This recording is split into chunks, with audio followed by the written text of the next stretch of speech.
So that's when it started your commission on the Enterprise. Yes. You didn't know it ahead of time, and you were just there. No, I think that was in '62, but I'm not sure now.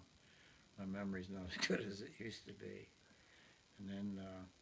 Now, how'd you know you were going to be on the bridge? You were trained to be? No. When I first got on there, they put me in deck force, and that was where you mop the floors and all that stuff. And one day, the guy that had our division there downstairs, he said, they want you to go up on the bridge, and they have something they wanted to ask you. Because he said, you've been doing a good job here. They'd like to have you up on the bridge. If you're interested. I said, yeah, I'm interested. I'd like to be up on the bridge. And that's when they told me they wanted me to start training to steer the ship. So we had a brass wheel. It was probably about 2 foot, but it was like 3 or 4 prongs. I don't remember now how many there were. Solid brass, and you stood there, and your gyroscopes and everything on the instrument panel told you what degree or which way you were going, north, south, east, or west, and all that stuff. So if we had to make a real quick turn or something, the captain would give me the course that he wanted the ship stopped at after he got it turning. And we had 4 rudders on the ship, and 4 props. That's amazing. 4. Yeah, they were 32 ton apiece, the props and the rudders too.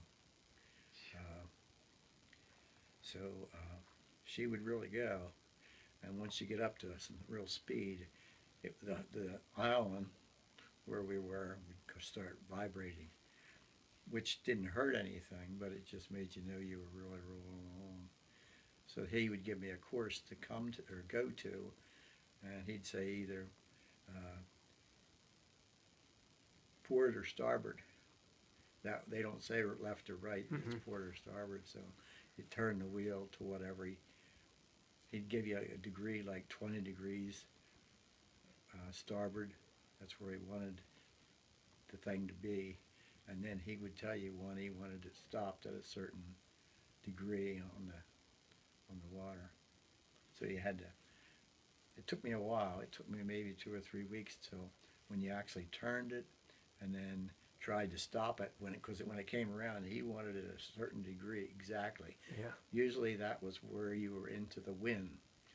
That way we were practicing. So if we got in trouble and we had to launch planes, he would give me a degree, and then he'd want it stopped at a certain thing so that the planes were in the wind now, and the planes would lift easier.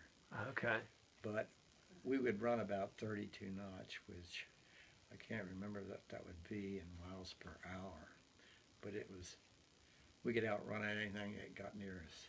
So you had to get used to, when you turned it, knowing when to counter it, right, so it would to stop not go too far. And this is, I forget how many tons this thing weighed. Yeah.